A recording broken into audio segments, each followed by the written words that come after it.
പുതിയ വീഡിയോയിലേക്ക് എല്ലാവർക്കും സ്വാഗതം. ഇന്ന് നമ്മൾ ചെയ്യുന്നത് class 7 chapter 5 page number 113 figure it out ആണ്. അപ്പോൾ ഇതിനു മുമ്പുള്ള പോർഷൻസ് ഒക്കെ ഞാൻ വീഡിയോസ് അപ്ലോഡ് ചെയ്തിട്ടുണ്ട്. അപ്പോൾ ഫിഗർ ഇറ്റ് ഔട്ടിൽ എന്താണ് ചെയ്യാനുള്ളത് നമുക്ക് നോക്കാം. First question, draw some lines perpendicular to the lines given on the dot paper in figure 5.10. അപ്പോൾ ഈ ഒരു ഫിഗറിൽ തന്നിട്ടുള്ള ലൈൻസിന് പെർപെൻഡിക്കുലർ വരയ്ക്കാനാണ് നമ്മളോട് പറഞ്ഞിട്ടുള്ളത്. അപ്പോൾ ഫസ്റ്റ് ലൈൻ ദാ ഇങ്ങനെയാണ്. പെർപെൻഡിക്കുലർ എന്ന് വെച്ചാൽ എന്താ? ആംഗിൾ 90 ഡിഗ്രിയിൽ വരുന്നതാണ് പെർപെൻഡിക്കുലർ എന്ന് പറയുന്നത് അല്ലേ. അപ്പോൾ ഇതൊരു ലൈനാണെങ്കിൽ ഇതാ കറക്റ്റ് ഇങ്ങനെ 90 ഡിഗ്രിയിൽ വരണം. അങ്ങനെ വരയ്ക്കുന്നതിനെയാണ് നമ്മൾ പെർപെൻഡിക്കുലർ എന്ന് പറയുക. അപ്പോൾ അതാ ഈ ലൈനിന് പെർപെൻഡിക്കുലർ നമുക്ക് എങ്ങനെ വരയ്ക്കാം? ഇവിടുന്ന് നമുക്കിങ്ങനെ താഴേക്ക് വരയ്ക്കാം. ഇതിന് നമുക്ക് പെർപെൻഡിക്കുലർ എങ്ങനെ വരയ്ക്കാം? എവിടെ വേണമെങ്കിലും വരയ്ക്കാം, സൈഡിൽ തന്നെ വരയ്ക്കണമെന്നൊന്നുമില്ല കേട്ടോ. ഇതാ ഇങ്ങനെ വരയ്ക്കാം, ഇങ്ങോട്ട് ഇങ്ങനെ വരയ്ക്കാം. അപ്പോൾ ഇത് 90 ഡിഗ്രിയാണ്, ഇത് 90 ഡിഗ്രിയാണ്. ഇതിന് പെർപെൻഡിക്കുലർ എങ്ങനെ വരയ്ക്കാം? ഇതാ ഇങ്ങനെ വരയ്ക്കാം അല്ലേ. അപ്പോൾ ഇവിടെ ഉണ്ടാകുന്ന ഈ ആംഗിൾ 90 ഡിഗ്രിയാണ്. ഇനി അടുത്തത് ഇതിന് പെർപെൻഡിക്കുലർ നമുക്ക് എങ്ങനെ വരയ്ക്കാം? ഇതിന് നമുക്ക് പെർപെൻഡിക്കുലർ ഇതാ ഇങ്ങനെ വരയ്ക്കാം. ഓക്കെ, ഇത് 90 ഡിഗ്രിയാണ്. ഇനി അടുത്ത question, in figure 5.11 mark the parallel lines using the notation given above, single arrow, double arrow etcetera. അപ്പോൾ പാരലൽ ലൈൻസിന് ഞാൻ കഴിഞ്ഞ ക്ലാസ്സിൽ പറഞ്ഞിരുന്നു, 1 സെറ്റ് പാരലൽ ലൈൻ ആണെങ്കിൽ നമ്മൾ ഇങ്ങനെ ആരോ യൂസ് ചെയ്യും. ഇനി 2 സെറ്റ്സ് പാരലൽ ലൈൻസ് ഉണ്ടെങ്കിൽ നമ്മൾ ഡബിൾ ആരോ യൂസ് ചെയ്യുമെന്ന് പറഞ്ഞു അല്ലേ. അപ്പോൾ അതേപോലെ ഈ ഫിഗറിനകത്ത് മാർക്ക് ചെയ്യാനാണ് പറഞ്ഞിട്ടുള്ളത്. Mark the angle between perpendicular lines with a square simple. അപ്പോൾ പെർപെൻഡിക്കുലർ ലൈൻസിലെ ആംഗിളിന് നമ്മൾ എന്ത് ചെയ്യണം? സ്ക്വയർ സിമ്പിളും യൂസ് ചെയ്തിട്ട് വരയ്ക്കണം. അപ്പോൾ ഇതാ ഇവിടെ നമുക്ക് നോക്കിയേ, എത്ര സെറ്റ് പാരലൽ ലൈൻസ് ഉണ്ടോ അതനുസരിച്ചായിരിക്കണം നമ്മൾ ഈ ആരോ കൊടുക്കുന്നത്. അപ്പോൾ നോക്കിയേ, ഇതും എന്താണ്? പാരലൽ ലൈൻസാണ്. അപ്പോൾ നമുക്ക് സിംഗിൾ ആരോ കൊടുക്കാം. ഇനി വീണ്ടും ഇവിടെ പാരലൽ ലൈൻസ് ഉണ്ടല്ലേ, ഇതും പാരലലാണ്. അതായത് ഇതിനെ ഇങ്ങനെ എക്സ്റ്റെൻഡ് ചെയ്ത് വന്നു കഴിഞ്ഞാൽ ഈ ലൈൻ ഏതിന് പാരലലാണ്? ഇതിന് പാരലലാണ്. അപ്പോൾ ഇവിടെ നമുക്കിത് സെക്കൻഡ് സെറ്റാണ്, അതുകൊണ്ട് നമ്മളിവിടെ ഡബിൾ ആരോ കൊടുക്കുന്നു. ഓക്കെ, ഇനി എന്താണ്? പെർപെൻഡിക്കുലർ ലൈൻസിൻ്റെ ആംഗിളിന് എന്ത് കൊടുക്കണം? സ്ക്വയർ സിമ്പിൾ കൊടുക്കണമെന്ന് പറഞ്ഞിട്ടുണ്ട്.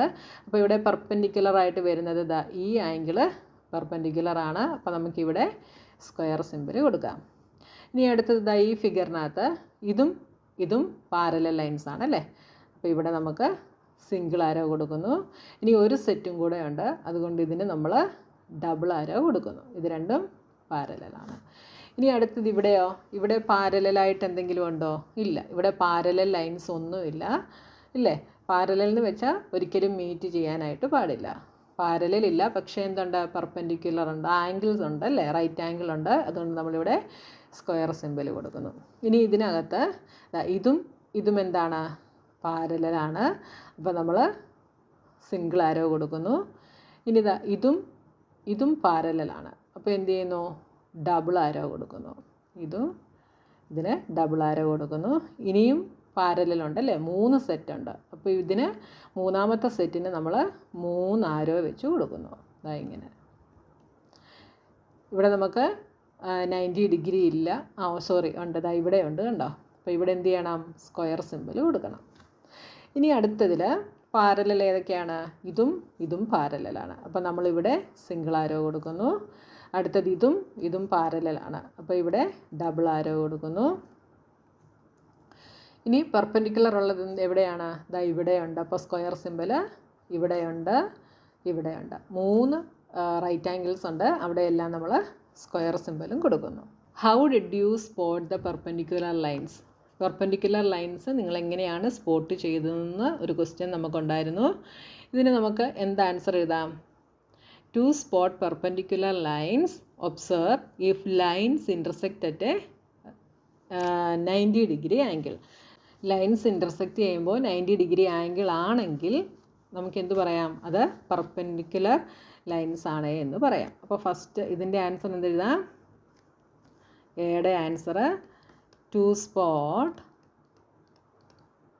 പെർപെൻഡിക്കുലറിന് ഞാനിങ്ങനെ സൈൻ ഇടുകയാണ് കേട്ടോ. നിങ്ങൾ എഴുതുമ്പോൾ പെർപെൻഡിക്കുലറിന് തന്നെ എഴുതിക്കണേ. Perpendicular lines observe if lines intersect at a 90-degree angle. ഇനി how did you spot the parallel lines? Parallel ലൈൻസിനെ നമുക്ക് എങ്ങനെ സ്പോട്ട് ചെയ്യാം?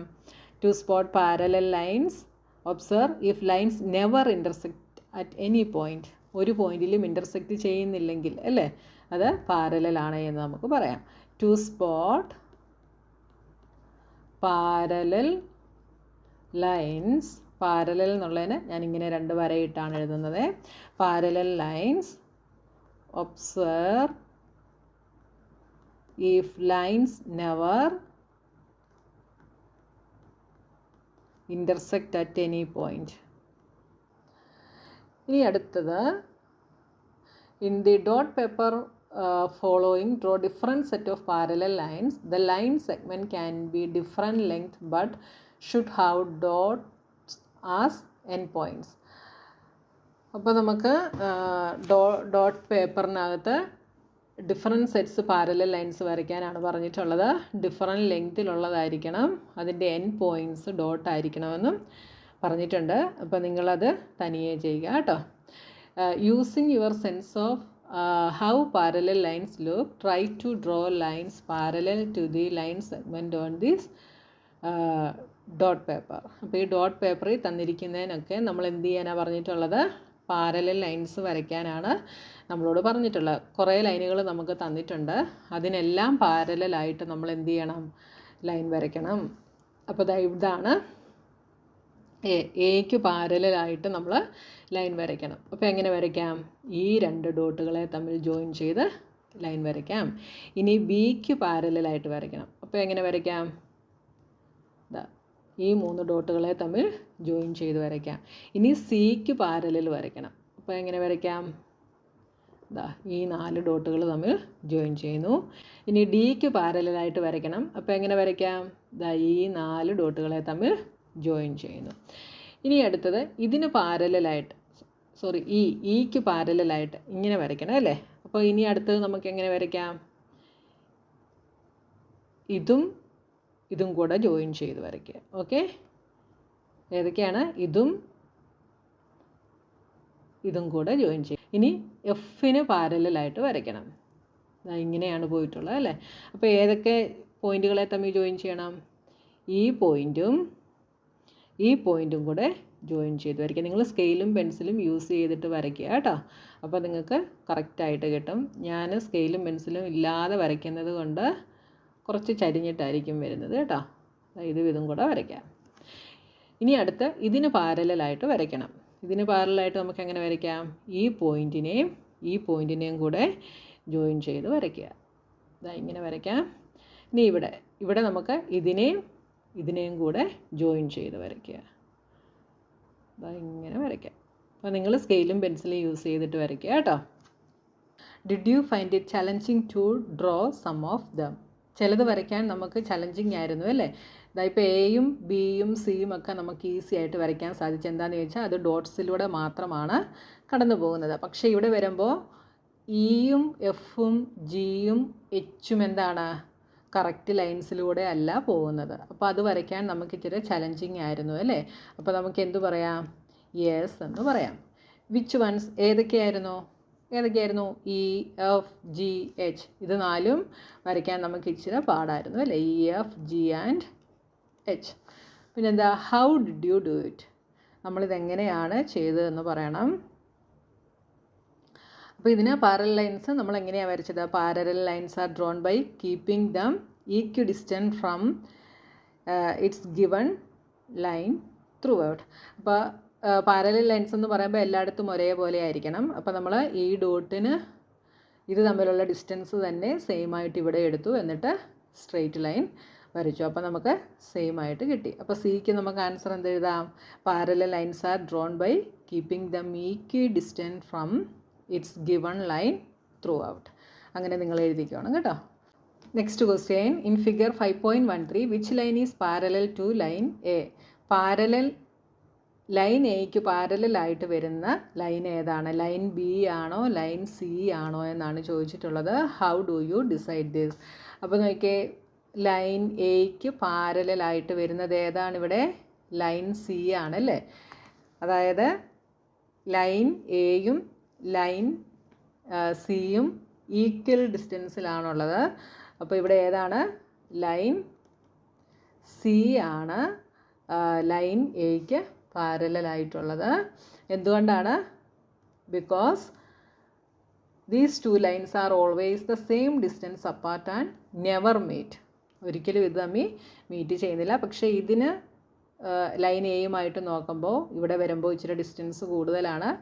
ഇവിടെ ഉള്ള ഡിസ്റ്റൻസിനെക്കാട്ടിൽ ഡിസ്റ്റൻസ് കുറവാണ് ഇവിടെ. അപ്പോൾ ഇതിങ്ങനെ എക്സ്റ്റെൻഡ് ചെയ്ത് പോയി കഴിഞ്ഞാൽ എന്ത് ചെയ്യും? എയും ബിയും കൂടെ കുറേ ദൂരം ചെല്ലുമ്പോൾ മീറ്റ് ചെയ്യും. പക്ഷേ എയും സിയും ഈക്വൽ ഡിസ്റ്റൻസ് ആയതുകൊണ്ട് ഒരിക്കലും അത് മീറ്റ് ചെയ്യത്തില്ല. ഓക്കെ, അപ്പോൾ ഈ ഒരു ഫിഗർ ഇറ്റ് ഔട്ടും കഴിഞ്ഞു. ഇനി അടുത്ത പോർഷനുമായി നമുക്ക് നെക്സ്റ്റ് വീഡിയോയിൽ കാണാം.